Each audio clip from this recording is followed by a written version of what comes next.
Hey y'all.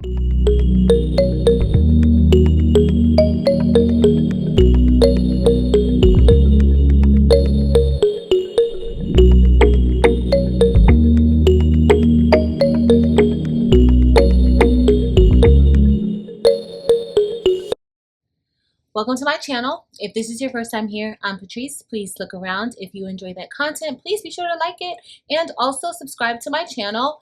In addition, join us on Facebook at Craftable Things. We would love if you would join us there as well.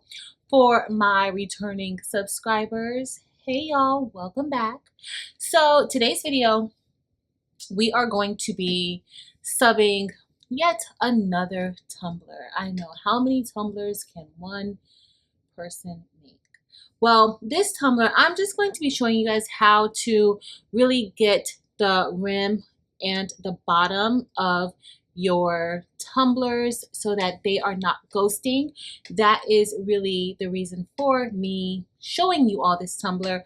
However, the reason for me actually making this tumbler is because it is the end of the school year and I love making my students gifts for the summer. Also, next year I will not be with my students. I am going to be taking another position within the same school, so I will still see them. However, I kind of feel a little guilty. So I will be making them tons of gifts, so be prepared to see those videos coming soon because I have another week and a half to get that out to them. So this particular tumbler is a Lego tumbler that I made. I got the Lego file from the Adobe stock photos online, and I of course did this with a whole bunch of offsets, and I found these Lego Ninjago characters on Google. My student actually, he loves Legos, and I made this for him. So I also made, we've been doing a lot of the ice toppers, but I also made him a Lego topper so that he can build his creations with his drink. Right? So the top for this one, because of the way that it's built, this kind of created a dome over the little, I don't even know what this is called, but where the mouthpiece is. So the mouthpiece still opens and it still closes. Okay, but you can, if you want to do something like this, you can definitely make it to where it is closed and it's sealed off. All right, so let's get started. I am going to briefly show you a little bit how I get this on top and what I do for that, but let's get started. All right guys, so now we are going to get ready and just clean our tumbler off with an alcohol wipe. And this is an important step because you want to make sure that any fingerprints that may be on your tumbler, or when you take it out of the box, you don't know what residue could still be on these tumblers once they're sent to you or however you get them. So you just want to make sure you're getting all that and you're getting lit. So I just want, I don't know if you guys can see the different things that you can see with the naked eye on this particular tumbler. So I am going to just clean it off, and then I am going to let it sit for a little and dry. I am going to peel this bottom sticker off. You don't need that. Usually these come off, but I like to, at least when I remember, to take it off prior to putting it into the oven. But this is on there pretty good. All right, I'm just gonna clean it again. And I will let this sit and dry for a little bit. While that is drying, you wanna make sure you grab your heat tape. That's all we will be using for right now. And then after the heat tape, we will be shrink wrapping the tumbler to place it inside of our oven. All right guys, so here's the image that we will be wrapping our tumbler with. And try not to touch your tumbler too much because you don't want any of the oil from your skin lingering around onto your tumbler and causing it not to sublimate the way that you want it to. So I am just going to place this down and then just wrap it to see how it goes. And then I usually just kind of like flush it down. My template is pretty much precise to the tumbler. However, I do want you to pay attention to these edges here. You want to make sure that there is no white space left onto these edges. So in order to get everything straight, I am just going to line it up. And if I cut the bottom evenly around as it should be, just traced along the edge of the image, then this should line up perfectly fine when I do it this way. And so once I have it wrapped, what I do is that I take a piece of tape and make sure that you are pulling this very, very tight as you can. I am then just going to take my tape and just wrap it very tightly around the top where the two seams meet. So I'm taping it right there at the seam, and then I'm going to pull it tight around, and then I'm going to make sure that as it goes down, I am kind of still pulling, but I'm also having that seam go in the same direction. So this side is slightly overlapping this side. So I'm going to keep that going the same way all the way down and not reverse it to where the other side is overlapping that side, because that can cause air to get under your tumbler, which then causes you to have like the ghosting, and then it just doesn't take the way that you want it to. So I'm just going to keep pulling and making sure that it is aligned the way that I want it to be.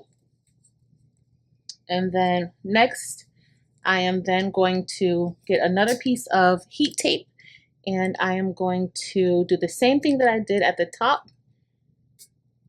And I just want to make sure that this is all the way as tight as possible, because I don't really have much room for any error.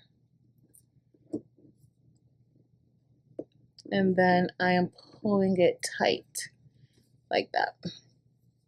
So I did the top that way and the bottom that way. And so you see this open area right here, you always want to make sure you tape this down, because this is not tight onto the tumbler. It's as tight, I pulled it as tightly as possible, the top and the bottom. However, now I need to make sure that this is laid down, because if not, air will get in. So I'm just going to go ahead and I am going to tape this seam down. And so I'm going to just tape it down, and I'm pushing that in because I want it to be as tight as possible. As you do this more, this will come second nature to you. So it won't take that long to do it. Okay, but I'm just making sure, and I like to do smaller pieces because I just feel like sometimes when it's a longer piece and you just put it down, there may be parts that don't really get the pressure that you want it to have. So I'm going to keep taping this down until we get all the way to the bottom. And sometimes your paper will try to overlap the other way, especially when your seams are so close and there's not much overlap. So you want to make sure you prevent that, but you want to get the entire seam. Now, can you have success without taping down the entire seam? Yes, you can. I have had success, but this way, this works great for me every single time. All right, so now we have that taped down, and I'm just going to run over it and just give it a nice little push down, just to make sure it's on there tight. Okay, so then what you can do is, some people tape their edges, but some people don't. I like to tape around the rim and also the bottom, just to make sure that it's hugged tightly onto there, because air can get in through here, and air in sublimation is not our friend. So I'm just going to, I usually tape it around, and I usually kind of put half of it, and then I kind of bend it over. And then I do that around the entire rim for the top and the bottom. And I'm pulling it. As I'm doing it, I'm pulling it up. You definitely want to make sure any air that may be underneath is getting out of that tumbler. And if you start getting any pieces of the paper, the sublimation paper bunching up, you just want to push it. And just keep pushing it up, because that could cause ghosting as well.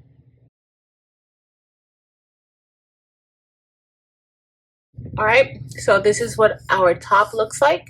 And so next we will go to the bottom. And we're going to tape that bottom the same way. Okay, so I am just going to place a little piece here and then push that all the way up, making sure that there is no air coming out of that bottom.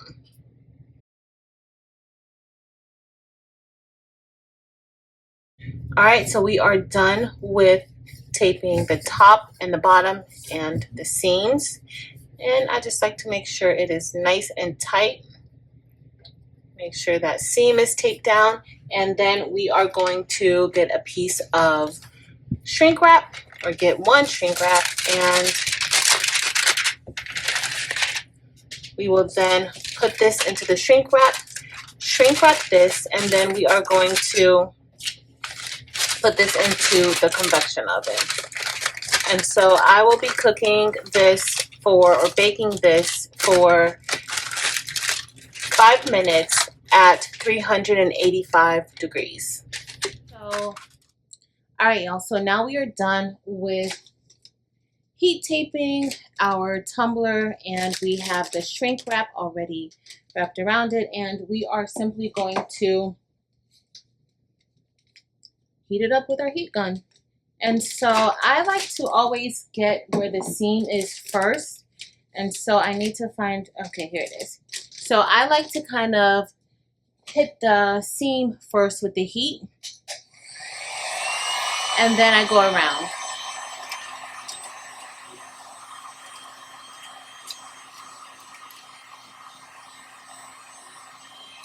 You can kind of tell the seam. I don't know if you can tell it really good, but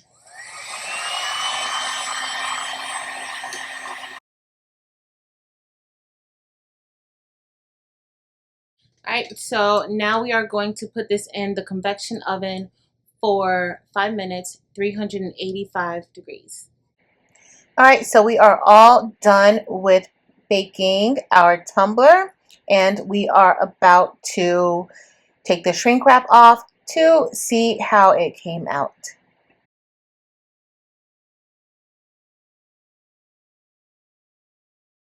If you are not doing a full wrap tumbler, you always want to make sure that you have a barrier sheet in between your shrink wrap. If you are using shrink wrap, you want to make sure that you have a barrier sheet in between your shrink wrap, because if not, your shrink wrap will melt into your tumbler. Okay, so the sublimation paper here is acting as a barrier, and since this is a full wrap, I don't have to worry about the shrink wrap going into our tumbler.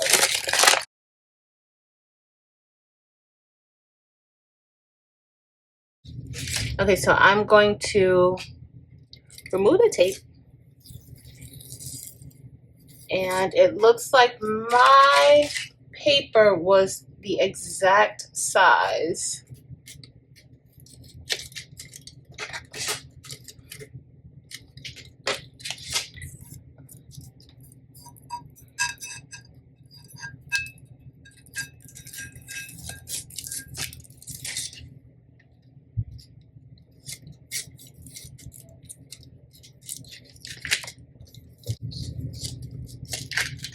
Alright, and this is what we have.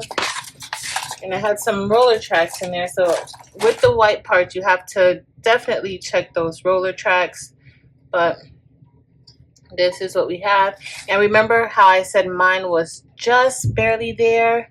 there's like a little white line here that I don't really like, but we are going to go with it.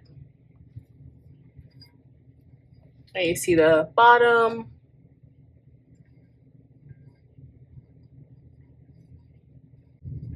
You see that edge, the top part.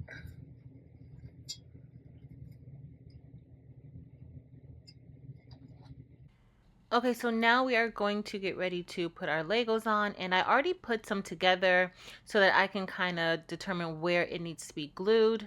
And then I also want to make sure that I put one on the top that could run across the entire, I guess, width of the Legos, so that way I'm not having them too close or too far, but they'll fit just good. And so I am going to glue this on with my hot glue gun. I know some of you who are probably doing the ice toppers, it's pretty much the same method, but I'm only really concerned about getting the yellow Lego glued on. The rest of them, I want my student to be able to take them apart and build Legos as he chooses.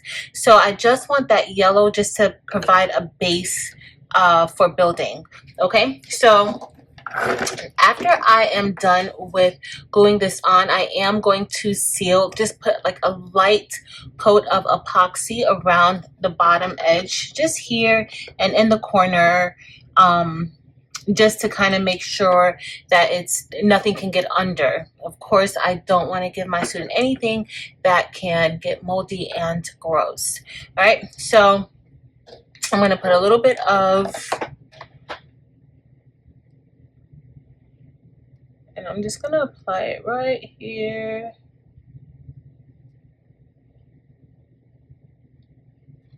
On both sides. And I'm not really concerned about the glue getting everywhere right now because, as y'all know, the heat gun glue can get off. And so I'm gonna put a little bit of this E6000 on here. I need to hurry up though. And then I am going to, got something on there. Just glue this on here. And see, it's important for you to keep that on because you want to make sure that you do not move it around and that it's even. So that's why it's very important to keep it on just like that. And so you can go ahead and you can even glue the top together if you want to put a little epoxy so that they can't open it and close it. As it is right now, it can still be opened and it can still be closed. The only issue is that this little corner right here, I don't want anything to get stuck, but it can be open and closed and you have room for your straw.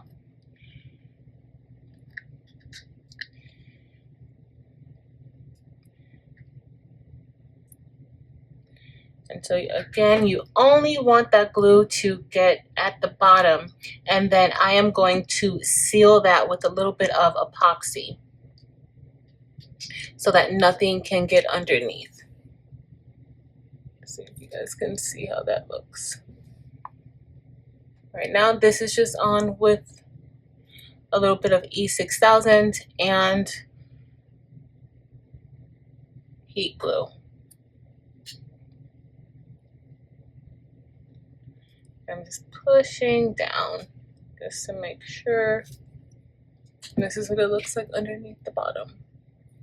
But the epoxy would definitely help it to really set. You can skip the E6000 and the heat gun and just put epoxy. You can put dabs of epoxy on there and just let it cure that way.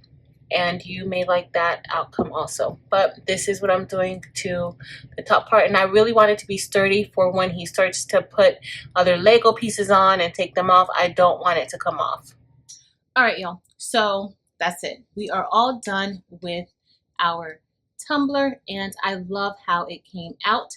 For those of you who saw that white line that I had there, that white line is gone because I used a little bit of CRICUT infusible ink to kind of close that off so that it does not show.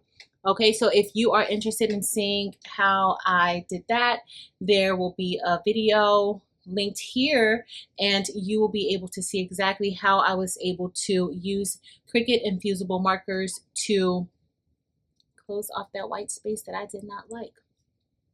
But other than that, y'all, it is awesome. I love this tumbler. I think he is going to love it as well. Of course, this is going to come along with a whole bunch of Legos that he can piece. He can expand this out as far as he wants. He can do all types of things with it. So I'm super excited about giving this to him, and I think that he is going to absolutely love it. But that's it for today. Thank you guys so much for watching. Until next time.